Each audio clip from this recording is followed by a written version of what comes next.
Hola, muy buenos días. Bienvenidos a este primer encuentro de PCI en español.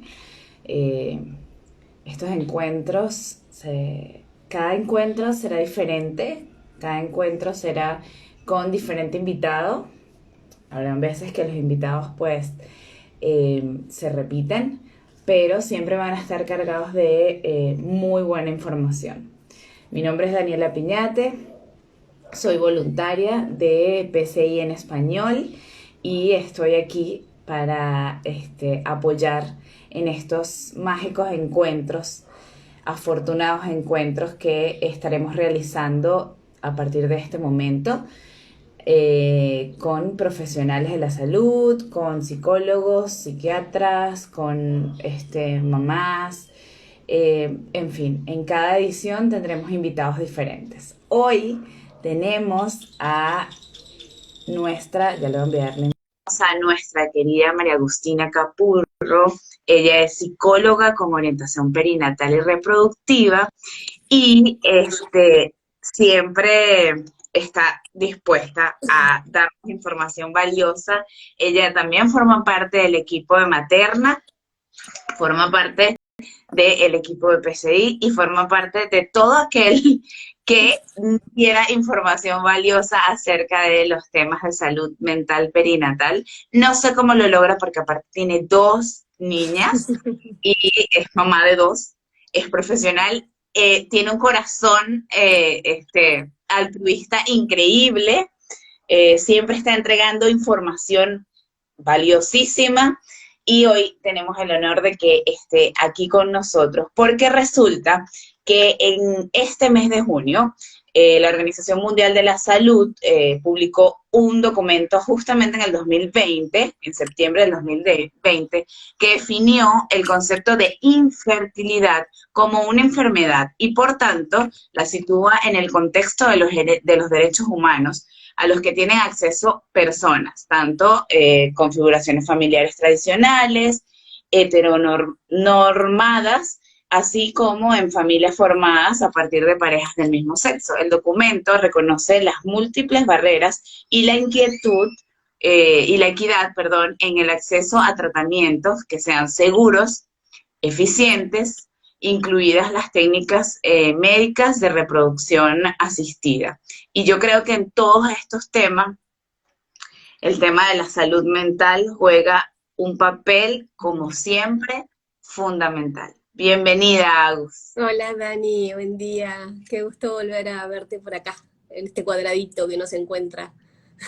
A ti, Agus, por siempre estar ahí. O sea, siempre sí, siempre nos ayudas como puedes, en los huequitos que puedes. Yo sé que estás muy full.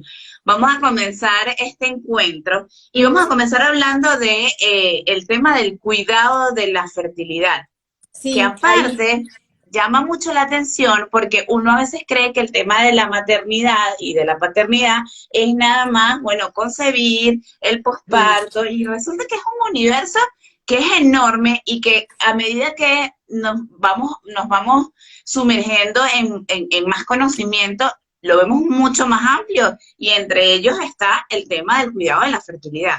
sí, muy interesante esto, cómo lo planteas, Dani, porque digo, sobre todo para quienes venimos conversando sobre las temáticas de salud mental perinatal, eh, generalmente, ¿no? Comenzamos a hablar de estos temas a partir del embarazo, ¿no? A partir del embarazo o a partir del nacimiento.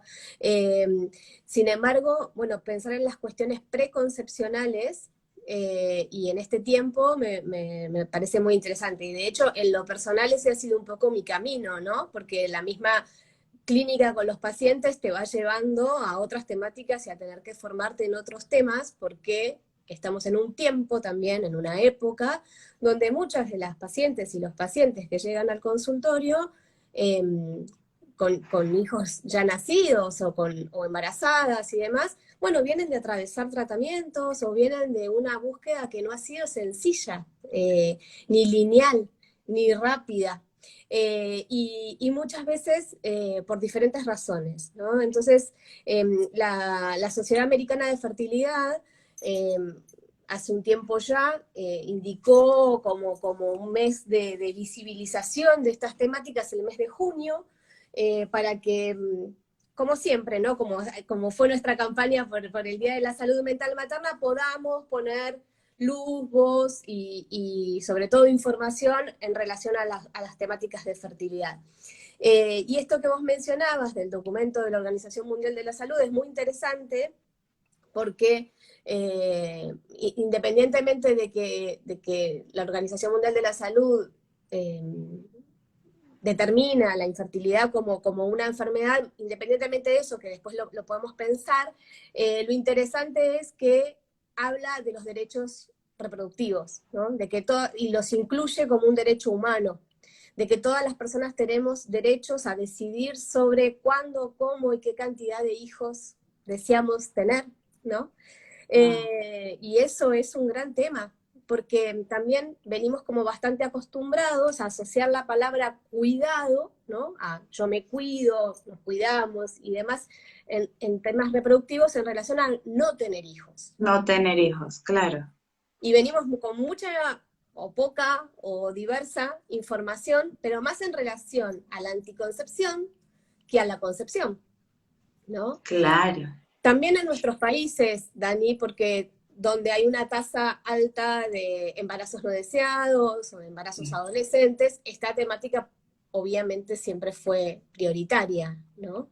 Pero bueno, los tiempos se mueven y hay necesidad de expandir la información y por eso este mes se habla del cuidado de la fertilidad. Ok. Cuando hablas del tema del cuidado de la fertilidad, ¿a qué se refiere? O sea, Bueno, ¿cómo conceptualizamos ese término cuidado de la fertilidad? sí, es muy interesante y entramos de lleno ahí.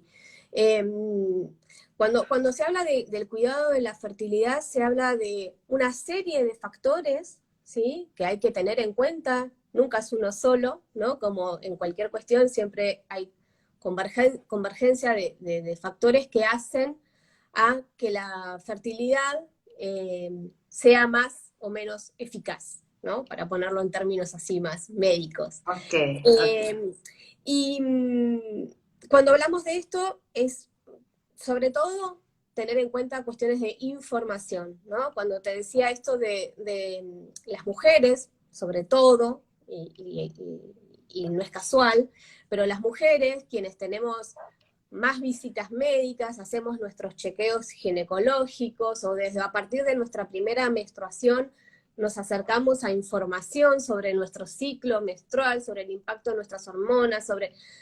Bueno, hay mucha información en relación a esto, pero quizás poca información en relación a cómo es el proceso de nuestra fertilidad, ¿no? Las mujeres nacemos con una cierta cantidad de óvulos, ¿sí? Que al momento de nacer ya nuestros ovarios alojan, y es un número finito, o sea, no es infinito, es un número finito. sí, ¿no? Porque los hombres pueden tener hijos hasta los 80, no sé, Bueno, hasta que puedan.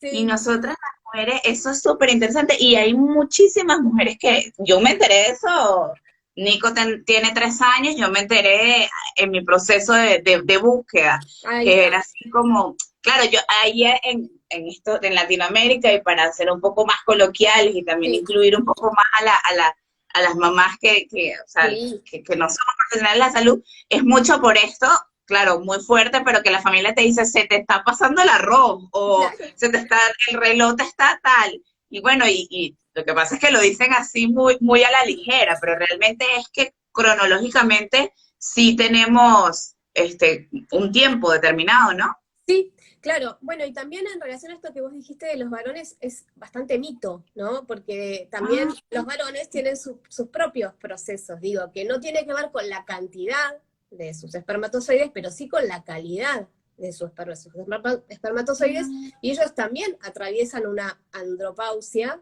como nosotras, nuestra menopausia, que obviamente es distinta, es más tarde, ¿sí? Pero también hay cuestiones asociadas al factor de la edad paterna en las dificultades reproductivas, ¿sí? Pero Wow. también es de lo que menos se habla. Pero bueno, volviendo a esto que me preguntabas de qué hablamos sobre eso, cuando hablamos del cuidado de la fertilidad, es, bueno, justamente esto, ¿no? De toda la información que necesitamos contar hombres y mujeres sobre qué cuestiones afectan a nuestra efectividad en la fertilidad, ¿no? Porque uno tiene como en la cabeza que si se está cuidando con algún método de anticoncepción, deja de cuidarse y automáticamente se produce un embarazo. Y sabemos que no siempre, siempre es tan sencillo. Y ahí, bueno, hay algunas cuestiones que entran en juego, ¿no? Por un lado, y como factor más relevante es el que acabamos de nombrar, que es la edad, ¿no? Okay. Las mujeres, a partir de los 35 años, y más pronunciadamente entre los 37 y los 40, su reserva ovárica disminuye significativamente, ¿sí?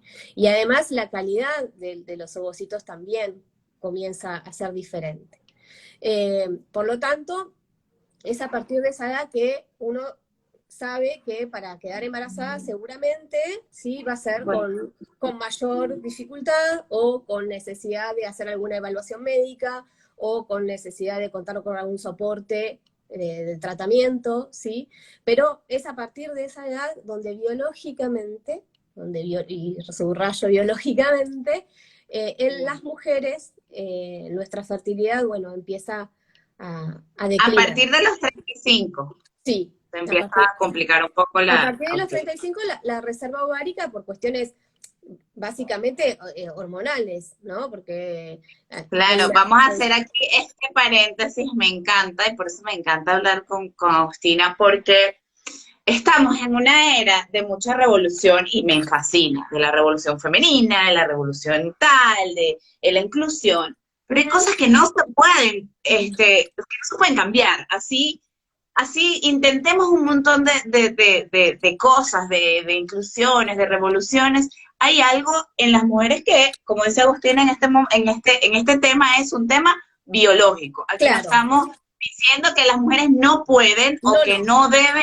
Estamos no, no. hablando de un tema científico y biológico. Sí, concreto y que es información concreta con la que es importante que contemos, porque también va a ser a las decisiones que podamos tomar con esa información. Si uno desconoce, ¿no? Difícilmente luego pueda tomar decisiones con todo el abanico de información. Por eso también en nuestras consultas muchas veces llegan mujeres de más de 40 años, ¿no?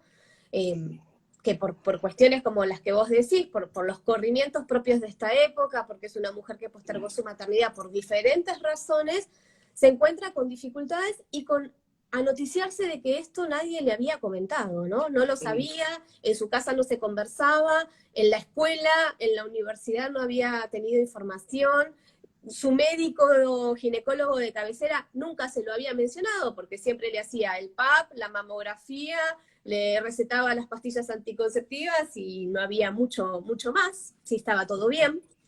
Y bueno, y esta es información que necesitamos contar, tanto hombres como mujeres. Por otro lado, hablamos de la edad, pero otras de las cuestiones que afectan la fertilidad de manera así más contundente son las enfermedades de transmisión sexual. ¿Sí? Las enfermedades de transmisión sexual tienen un impacto en las posibilidades de concebir. Y ese también es un punto, ¿no? Porque, bueno, todo lo que tenga que ver con el cuidado de las relaciones sexuales en relación a el contagio de enfermedades, y no me refiero solamente a HIV, me refiero a sífilis, gonorrea y otras patologías que se pueden transmitir de forma sexual que afectan y que muchas veces son asintomáticas. Entonces, por ejemplo, la gonorrea, muchas veces son asintomáticas y entonces, bueno, se desconoce que se porta esa enfermedad o que el compañero la tiene o que la pareja lo tiene o que... entonces, bueno, este es otro punto, ¿no? Como los chequeos clínicos generales, ¿no? Más allá de los ginecológicos de la mujer, sino conocer la situación clínica de quienes estén deseando llevar adelante la posibilidad de una gestación, de buscar un hijo. Esos serían como los dos factores que más condicionan la fertilidad. Pero tenemos otros factores que son más del orden sociocultural, ¿no? Okay. Que por un lado son los consumos problemáticos de sustancias, ¿sí? Me refiero a alcohol, drogas, ¿sí? Abusos de medicaciones, todo lo que sea consumo problemático de sustancias psicoactivas tienen impacto en el desarrollo saludable de la fertilidad. Algunos trabajos, la exposición a algunos trabajos, sobre todo en los hombres, ¿sí? Wow. Que están expuestos, por ejemplo, a mucho calor o a sustancias químicas, ¿sí? Que puedan alterar la calidad de sus espermatozoides o que puedan alterar la cantidad de sus espermatozoides, o también en las mujeres, no sé, por ejemplo, gente que trabaja en panaderías que están todo el tiempo en contacto con altas fuentes de calor, ¿sí? Claro. En el hombre sobre todo por su anatomía, porque los testículos están fuera del cuerpo, ¿no? Como las mujeres, que nuestros ovarios están Claro. dentro del cuerpo y tienen mayor exposición, ¿no? Y bueno, y por otro lado el estilo de vida, ¿no? Todos los estilos de vida que son menos saludables y que por lo tanto pueden generar mayores patologías. Ahí entraría, me imagino, el tema de la La alimentación, el alimentación, el cuidado de ejercicio ejercicio, que la físico. gente cree que el ejercicio es nada más físico para estar linda y no, pues también tiene un montón de cosas. Y yo leía, documentándome para este encuentro, Linda. que la Organización Mundial de la Salud sacó un artículo en donde dice que el estrés ha hecho parte de que los temas de infertilidad, pues las cifras se vayan por los cielos, cómo viven sobre todo en las grandes ciudades, ¿no? La gente que está como demasiado abrumada de estrés. Sí, eso es interesante, Dani, porque no hay estudios concretos que confirmen la relación entre el estrés y la infertilidad, ¿sí? No, Ok, no el uno a uno, ¿no? No es que porque vos a mayor estrés, ok, más infertilidad, porque bueno, de hecho, vemos, por ejemplo, en situaciones extremas de altísimo estrés, como puede ser un campo de personas refugiadas, ¿no? Donde sigue habiendo embarazos y partos, ¿no? sí, Y estamos hablando de las condiciones de mayor nivel de estrés y demás. Pero sin embargo, sí hay una realidad que es bueno, hay un impacto en la toma de decisiones, ¿no? Todo nuestro estilo de vida actual. Y digo, y la pandemia también ha venido un poco a mostrar esto. Eh, claro. que todavía estamos con datos muy frescos, pero es muy interesante. Y hoy buscaba también para leer algunas cosas, ¿no? Como, por un lado, bajó la natalidad, bajaron los tratamientos de reproducción humana asistida y se incrementó la tasa de vitrificación de óvulos, ¿no? O sea, las mujeres comenzaron a crioconservar óvulos casi en un 100% creció la demanda. O sea, creció la demanda en un número muy alto, ¿no? Entendiendo, por un lado, podríamos pensar, porque este pareciera ser no ser el contexto en el que algunas personas quisieran traer hijos al mundo, Claro. porque quizás algunas personas han decidido postergar sus tratamientos y decir, bueno, no, en este momento no quiero atravesar un tratamiento médico, ¿sí? Claro. O porque, bueno, podremos pensar en otras variables. Pero es interesante esto también de la relación, la conversación entre las decisiones personales y las cuestiones contextuales, medioambientales, ¿no?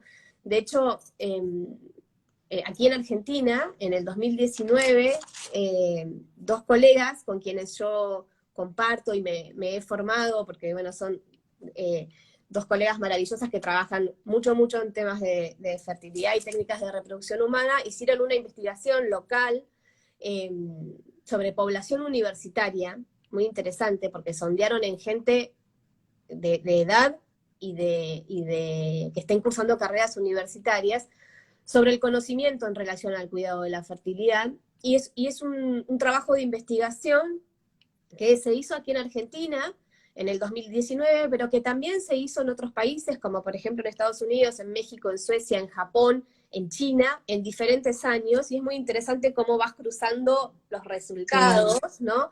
Y Ludmila Jurkowski y Mariela Rossi, que llevaron a cabo la investigación en Argentina, bueno, se encontraron con mucha información valiosa para trabajar en estos temas. Y uno de los temas que aparece en la planificación de tener hijos o en el deseo de parentar de las poblaciones es el tema del medio ambiente. Empieza a aparecer como un factor, ¿no? Wow. Como, Sí, bueno, en China, en Japón, con el tema de las bombas nucleares y todo eso, eso tiene años, o sea, eso no es que ha sido un problema de fertilidad fuerte claro, y dentro además de la población. la conciencia, ¿no? Porque estamos hablando de población joven, ¿no? Que tiene una relación con las cuestiones medioambientales diferentes por ahí a generaciones anteriores, ¿no? Como de mayor cuidado, de mayor conciencia de la sustentabilidad, ¿sí?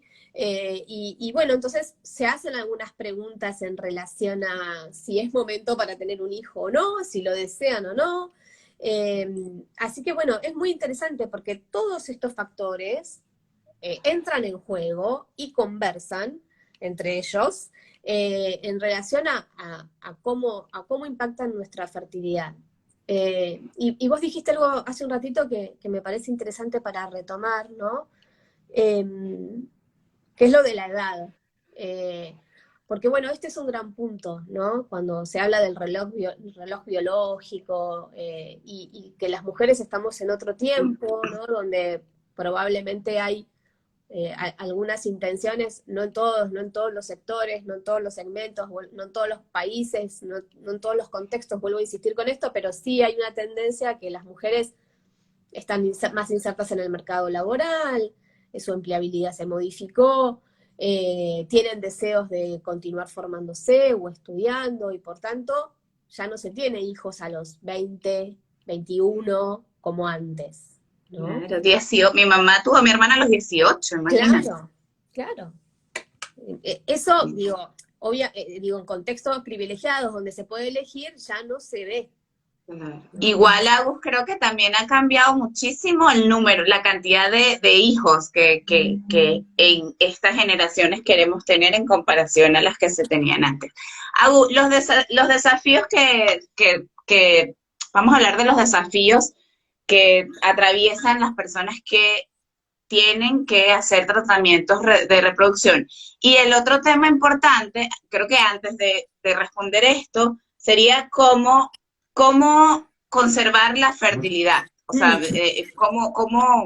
¿qué hago? O sea, una mamá que yo llego a tu consulta, mira, Agustín tiene 33 años, yo en este momento no quiero tener hijos, pero bueno, quiero ver qué hacer. O sea, ¿qué hago? Ayúdame.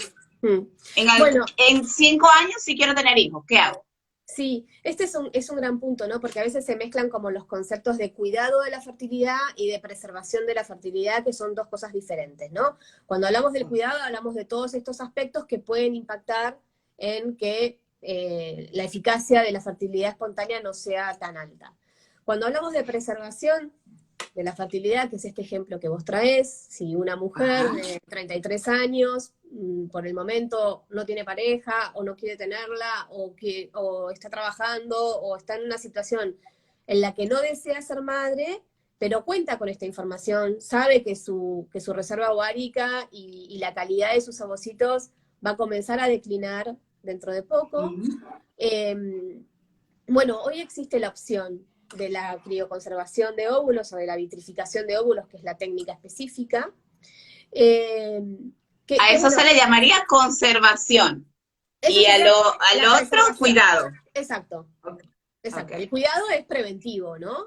O sea, el cuidado es como ir a tu consulta, por ejemplo, Agustina, mira, yo quiero empezar a buscar a tener una bebé, o sea, ¿cómo me cuido? ¿Qué hago? O sea, ¿qué me recomiendas hacer? Sí, y ahí la recomendación siempre es interdisciplinaria, ¿no? Es hacer consulta médica, es hacerse los estudios, hacer toda la evaluación de su situación, es si hay que hacer algún ajuste nutricional, si hay que hacer ajustes en la actividad física, en la salud de la pareja, si es que la hubiese, ¿no?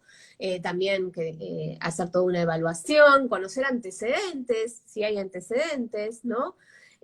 porque también hay otras cuestiones, y eso sería el cuidado, la preservación, el poner en marcha todo aquello que hace que tengamos como las cartas sobre la mesa para saber en qué estado de situación estoy, ahora que deseo buscar un hijo. Todo hablándolo de una cuestión muy planificada, ¿no?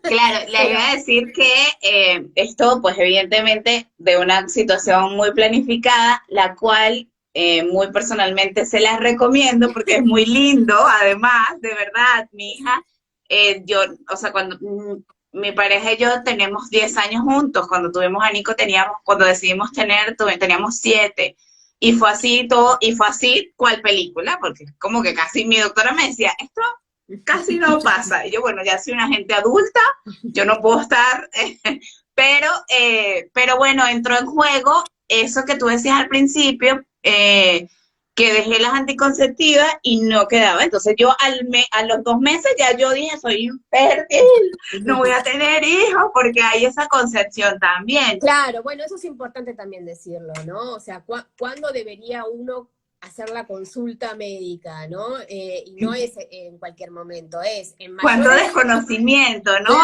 hago? claro. En mayores de 35 años, ¿sí? Si después de un año de mantener relaciones sexuales frecuentes sin barrera anticonceptiva no aparece un embarazo, es un momento en el que se recomienda, según los protocolos, se Okay, recomienda la consulta. En menores de 35 a los 6 meses. ¿Sí? okay. Entonces, bueno, ese sería un parámetro también para no generar esta situación como más angustiante. La búsqueda no siempre, la llegada de un bebé no es automática, pero bueno, es importante contar con esta información. Y después, respecto a la crioconservación, bueno, ahí podemos pensar un montón de cosas, Dani, porque primero es una opción. ¿Qué es la crioconservación? Bueno, la crioconservación es un procedimiento médico, o sea, asistido médicamente, a partir del cual una mujer, idealmente menor de 35 años, pueda, es al revés, Agus me dice Qatar, porque cuando dije lo de mayor de 35 y menor de 35, ahora chequeo. Sí, es al revés. En mayores de 35 años, si en 6 meses no aparece un embarazo de forma espontánea, es un momento para evaluarse, y en menores de 35, un año. Gracias, Cata. Okay.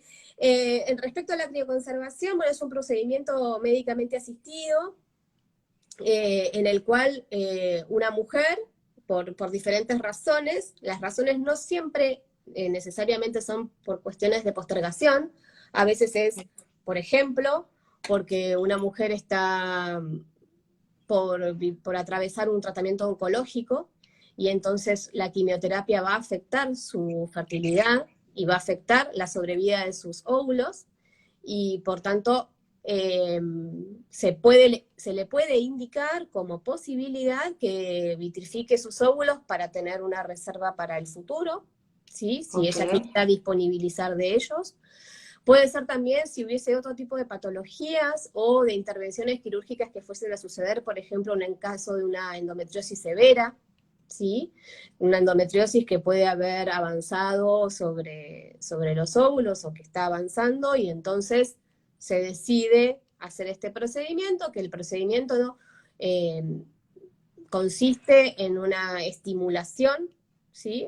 Hormonal, se genera una folículo estimulación, ¿sí? Para poder generar más óvulos en esta mujer, y luego se hace un procedimiento pseudoquirúrgico, ¿sí? O sea, en quirófano, en un centro médico, donde con una sedación se aspiran los óvulos, y entran en proceso de vitrificación, que es un proceso de conservación, donde esos óvulos quedan al resguardo y resguardados en una clínica, y la mujer puede disponer en otro momento de ese material genético que quedó conservado, ¿sí? Lo Okay. cierto es que es un proceso que no es masivo, no todo el mundo puede costearlo, porque es un proceso Claro. que se paga por privado, no, en Argentina tenemos ley de cobertura de tratamientos de reproducción humana, Mm. ¿sí? Una ley se sancionó en el 2013 y que lo que permite es el acceso a las técnicas de reproducción humana, tanto para aquellas personas que tengan dificultades como para aquellos que por estructura de su configuración familiar requieran de técnicas, por ejemplo en el caso de dos mujeres que sean pareja y decidan tener hijos, pero la vitrificación de óvulos no está contemplada por cuestiones de conservación de la fertilidad. Pero bueno, esto es una opción que hoy existe, ¿sí? Que es una opción biotecnológica que existe y que muchas mujeres la optan, ¿sí? Después, no condiciona la decisión, porque también puede ser que esa reserva esté ahí crioconservada y no sea luego utilizada, o bueno, la vida va llevando diferentes rumbos, ¿no? O sea, la vida te va llevando por otros caminos, a veces aparecen otras situaciones en el medio por el cual se decide no tener hijos o tenerlos de otra forma.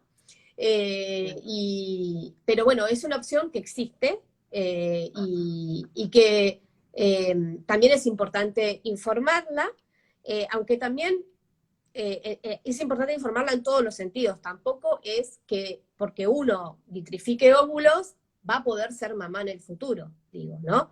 Es una opción. Después, las variables que se cruzan para que un embarazo llegue a ser y que ese embarazo llegue a término y que ese niño nazca, bueno, ya ahí entramos en Claro, un montón de otras ahí es cuestiones. cuando viene muchas de las historias cercanas, creo que todos las hemos tenido, como que están intentando, tienen eh, hacen sus tratamientos y bueno, ese es otro proceso, si quedan, si no quedan, si todo eso es como otro nivel dentro de este universo. Sí. Yo, ahora que te escucho, Agustina, yo digo, wow, cuánta modernidad, ¿no? Sueno como una abuela, pero la verdad es que es increíble que hayan estas opciones, es maravilloso, ¿no?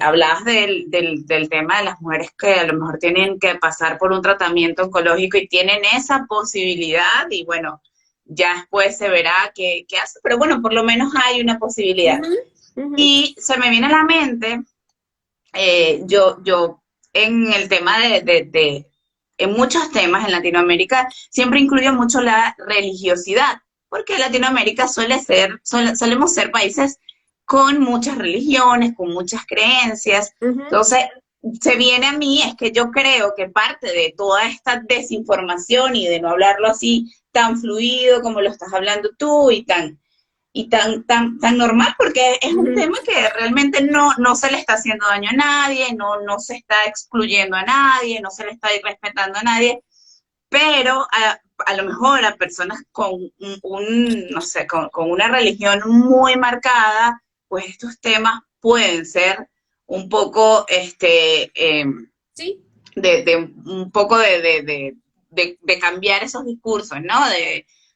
Esto está mal porque Dios dice que, y bueno, y la Bueno, verdad es que sí apareció, es un proceso, lo digo porque hay mucha gente, habla hispana de Latinoamérica que nos habla y que a lo mejor están ahí en ese proceso de qué hacer y bueno, y realmente es algo que está creado, la ciencia está creado y viene de la mano de Dios también. sí, pienso ahí, Dani, que cada uno tiene un sistema de creencias, ¿no? Y ha sido formado eh, cada uno en sus propias cuestiones ahí en relación a esto, y que me parece bueno, que son temas a respetar. Lo que sí creo es que la ciencia avanza y avanza al Claro, pero lo servicio. bonito de estos encuentros, Agus, es que a lo mejor alguien que su círculo social, su contexto, su religión, religiosidad, no le permite llegar a esta información, ve Claro. esto y dice, wow, sí hay una opción y aquí está. O sea, aquí Uh-huh, está la opción, uh-huh, hay profesionales de salud que te pueden ayudar, hay uh-huh, más información en internet, en todas partes, uh-huh. hay opciones Sí, y siempre digo, la información es poder Y como una vez me enseñaste tú, pues ampliar la mirada también es poderoso. Totalmente, muy poderoso. Y también pienso que, bueno, que a veces hay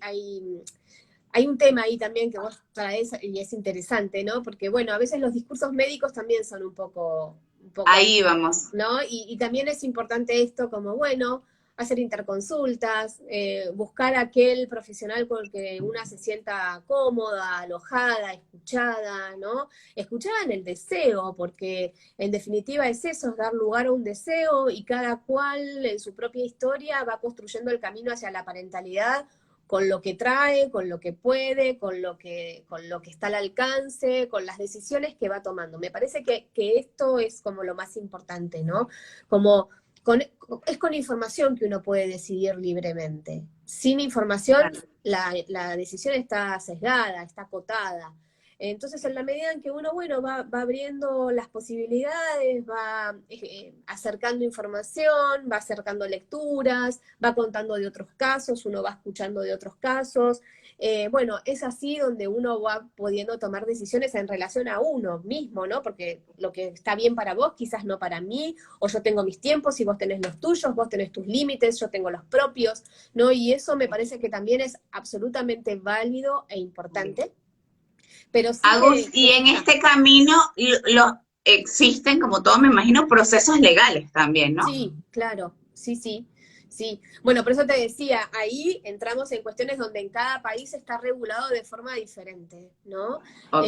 Y en Argentina sí tenemos una ley que ampara el acceso a tratamientos, como te decía, no solo para personas con un diagnóstico eh, médico, donde hay una imposibilidad para llevar a cabo una gestación, una concepción de forma espontánea, sino para aquellas personas que, por ejemplo, por la conformación de su pareja o porque decide ser madre sola, me refiero a sin pareja, pueda, o padre, pueda acceder, ¿no?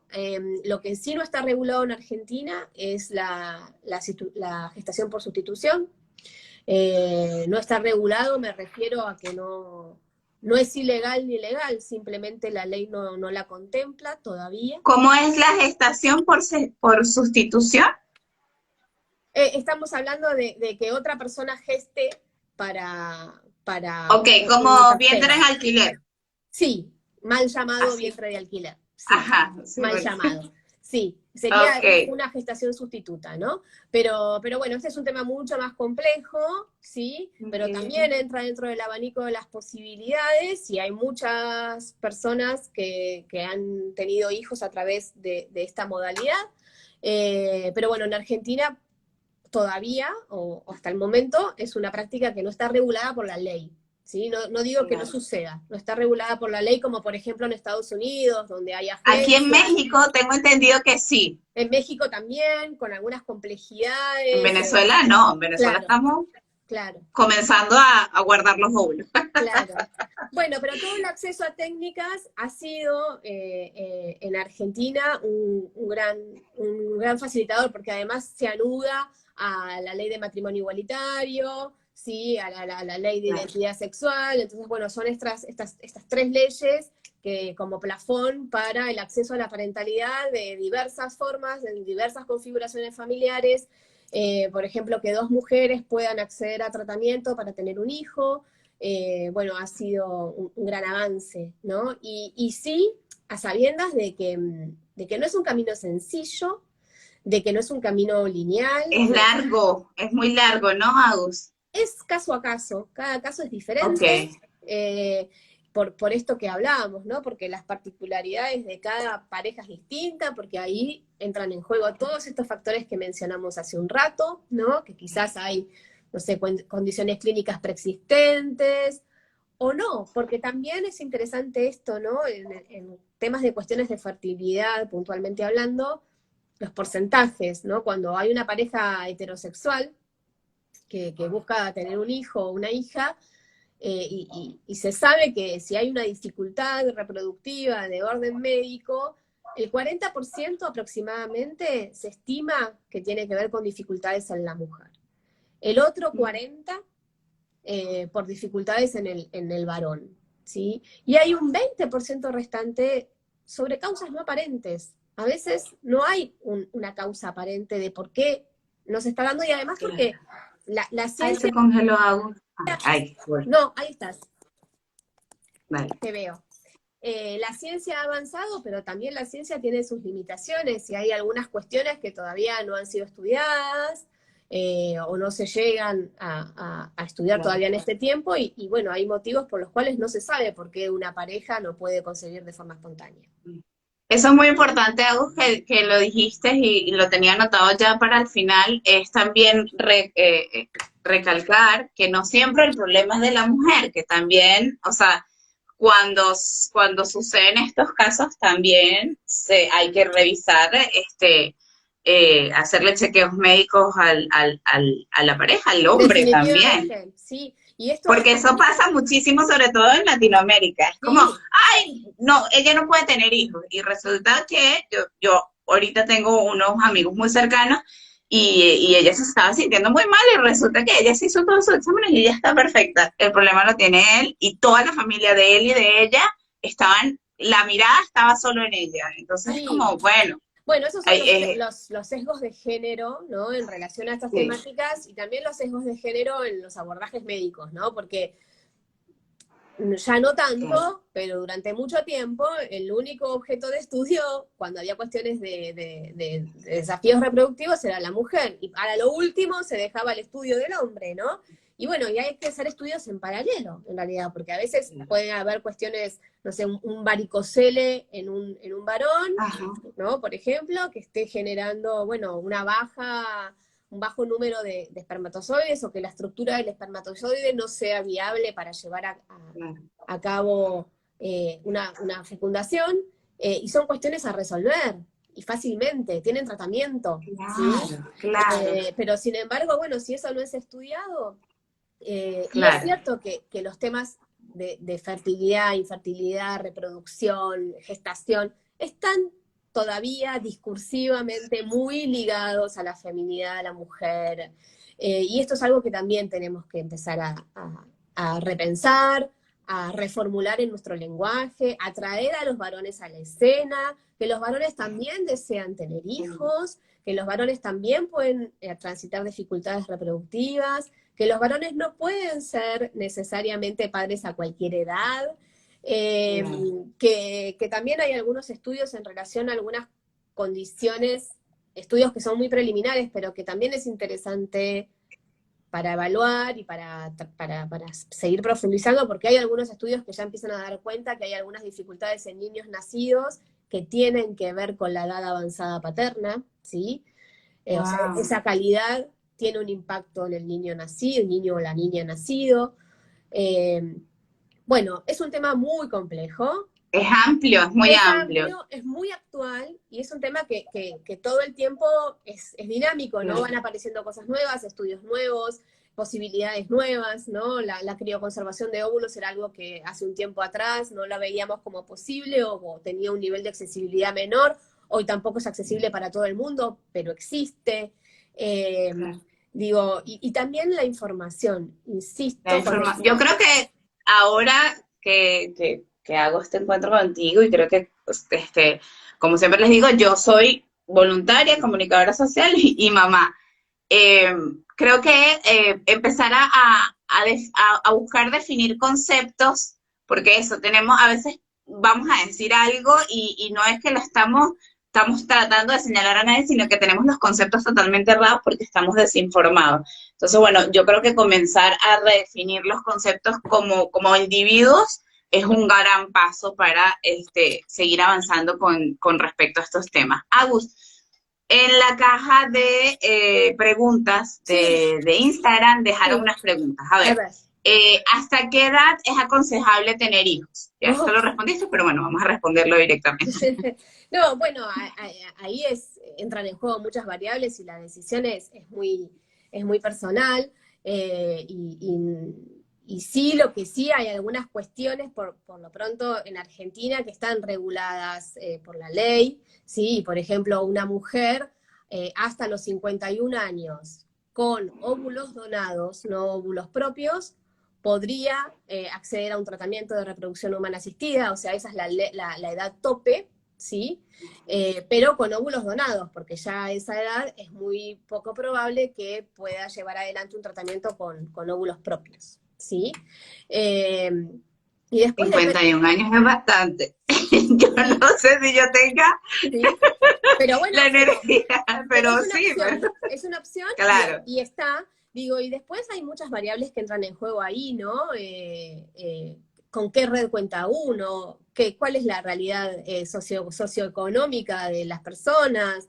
El deseo de tener un hijo.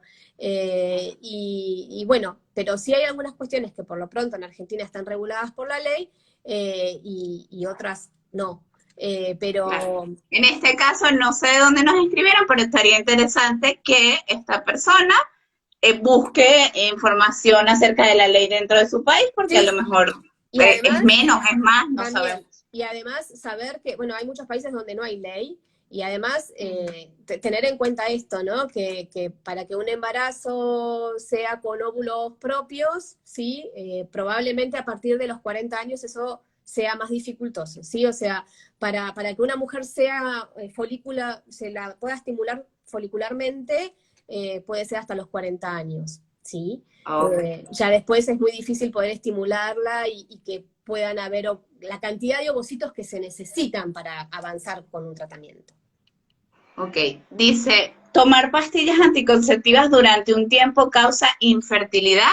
¿Eso es No, un mito o es verdadero? eso es un mito, es una pregunta más médica, yo soy psicóloga, pero no, no, eso es un mito en relación a que como voy perdiendo ciclos, voy a tener luego dificultades. No, no, no hay una relación entre la toma de píldoras anticonceptivas y dificultades reproductivas. Ok. ¿Puede influir el tratamiento hormonal con los cambios de humor? Sí, sí. Digamos, nosotras, las mujeres, sobre todo, nuestro sistema neuroendocrino hormonal tiene un alto impacto en nuestro ánimo y esto lo sabemos, también Dani lo hemos hablado en otros contextos, ¿no? En contextos puerperales, digo, cuando hay un desajuste o hay una estimulación hormonal o una hiperestimulación hormonal, bueno, pueden acontecer cambios en el humor, en el estado de ánimo, digo, son situaciones transitorias, pero las medicaciones hormonales tienen impacto en los estados anímicos, y esto es algo que está bueno decirlo también, porque a veces también se romantiza un poco en las situaciones, ¿no? Como, bueno, voy a iniciar un tratamiento, o bueno, voy a iniciar una congelación de óvulos, y lo Sí, cierto la es, típica de Hollywood. Tú ves sí, todas las películas que son se tratan de eso, ellas ay, abren sus piernas, sale el televisor, el caminito bien bonito, tal, y ay, embarazada. y Eso no, hay que ser bastante reales. sí, y hay que ser reales, digo, es un camino deseoso y puede ser gozoso, pero también tiene estos dobleces, ¿no? Bueno, se vivencian cosas, las medicaciones que se toman a veces generan también cambios en el cuerpo, puede haber inflamación, retención de líquido, ¿no? Como hay todo una puesta de cuerpo y de psiquis, como en todos los procesos perinatales, ¿no? Porque esto es un proceso perinatal en definitiva. Claro. Eh, las, las mujeres que pasan por un tratamiento al dar a luz en su posparto tienen mayor intensidad, me imagino que es como mayor, o sea, mayor intensidad a sufrir depresión posparto. No necesariamente, no necesariamente. Digo, como vos bien sabés, Dani, la depresión postparto tiene una etiopatogenia mm, muy florida, digo, se deben dar un entrecruzamiento de muchas cuestiones, ¿sí? Es cierto que el hormonal puede tener un impacto, ¿sí? No necesariamente para una depresión, quizás pueda haber un blues puerperal con cierta intensidad, pero no necesariamente. Hay estudios que empiezan a dar cuenta de algunos trastornos del ánimo asociados al posparto de embarazos que llegaron a término por un tratamiento médicamente asistido, pero hay que ver qué tratamiento, hay que ver cuántos tratamientos transitó esa persona, hay que ver si durante esos tratamientos hubo pérdidas gestacionales y entonces también, ¿no? Se empiezan a dar un entrecruzamiento de otras variables, donde hay duelos, donde hay, nunca hay un solo factor para una depresión postparto. Siempre es una sumatoria de factores y las personas que tienen embarazos a través de los tratamientos entran en esta misma lógica, ¿sí?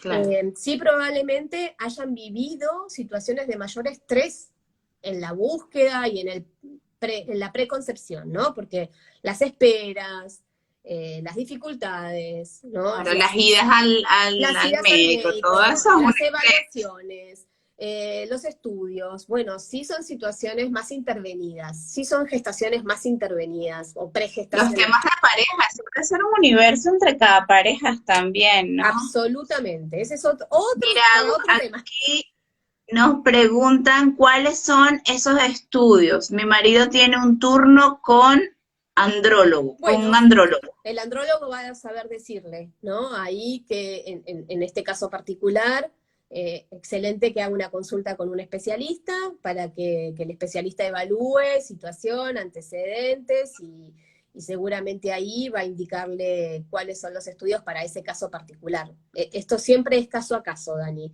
Siempre, Okay. siempre, es muy difícil universalizar cuestiones, sobre todo que tengan que ver con lo clínico y con lo médico. Ok.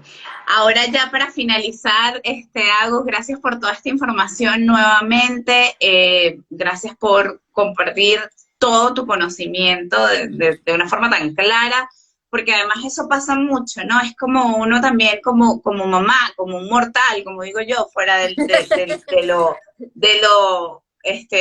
lo profesional de la salud, a veces te encuentras con tantos términos, con tantos conceptos, que llegas a no entender mucho. Entonces, bueno, ya para finalizar, yo creo que sería lindo como tu consejo como psicóloga a todas esas madres que nos están viendo que están en esa búsqueda y están en esa planificación también para hacer, para concebir. Sí, Y luego un consejo también o un mensaje, porque yo creo que los mensajes también son lindos en estos procesos, ¿no?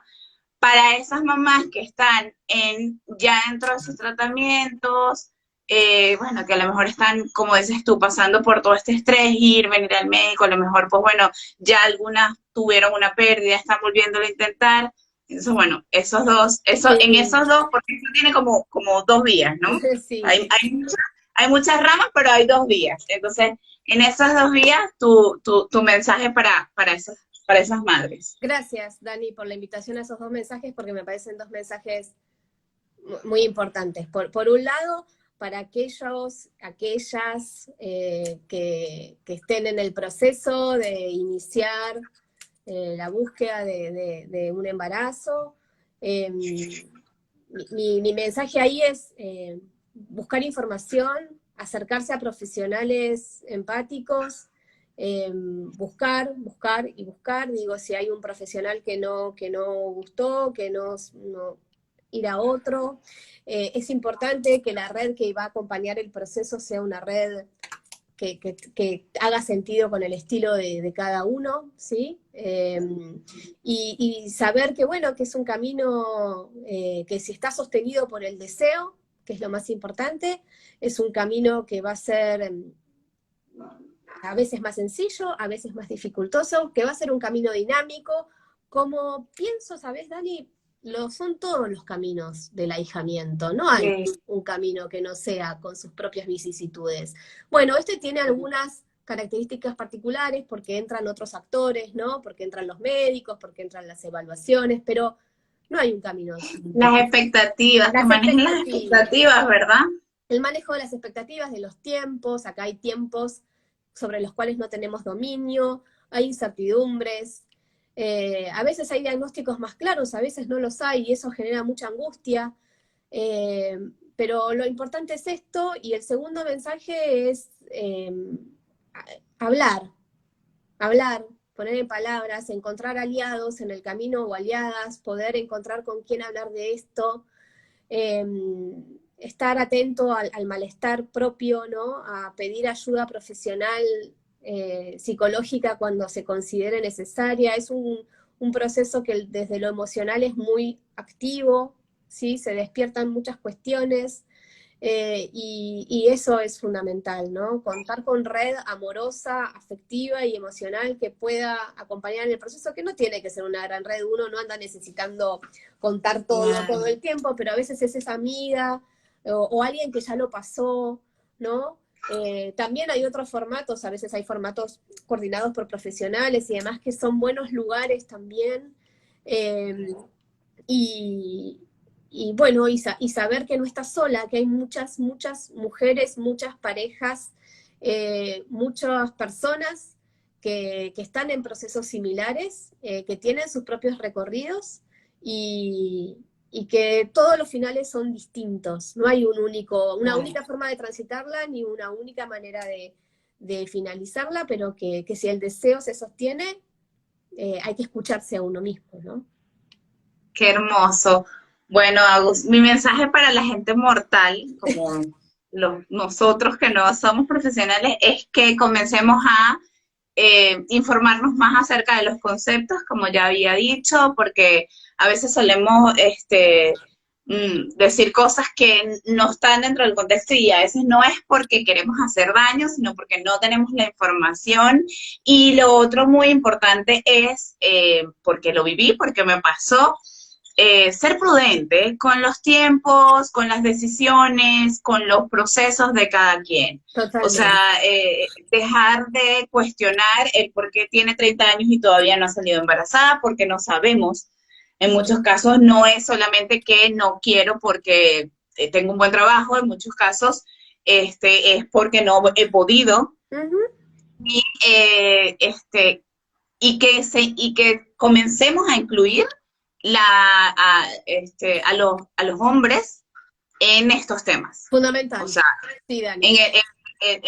En el aspecto de géneros, que cada día pues estamos como con más inclusión y tenemos más, pero siempre hay algo que es real, como lo decía Jamie en la dula en la Semana de la Salud Mental Materna, es que las reproductoras somos las mujeres.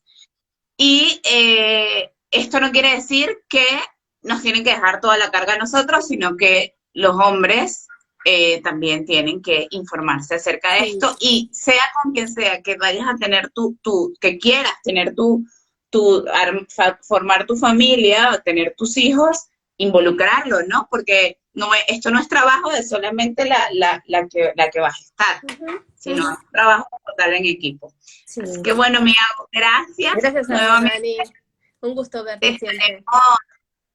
Solicitando nuevamente para nuestros encuentros. Gracias por siempre estar. Un placer. Sigan a Agustina, porque además siempre está haciendo encuentros increíbles, dando información maravillosa. Gracias. También tiene sus consultas. No sé qué tanto tiempo tenga de consultas, pero yo creo que es full.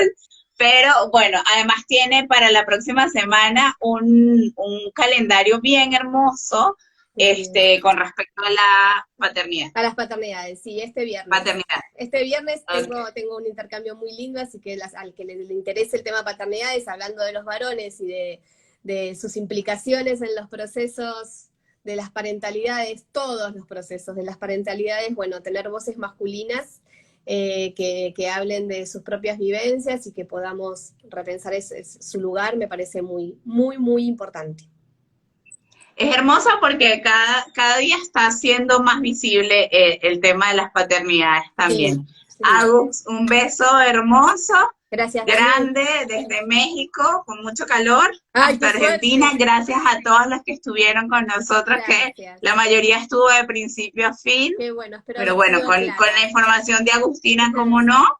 Y bueno, si tienen otras preguntas y solicitudes, las pueden hacer a través del DM, y nosotras nos encargamos dentro del voluntariado a hacer estas consultas con profesionales de la salud como Agustina, que nos agarran de la mano y nos ayudan a ayudarlas a todas las madres que están aquí. Gracias, Dani. Gracias y gracias también por todo tu trabajo tan valioso. Un beso, mi Un beso grande. Chao, chao.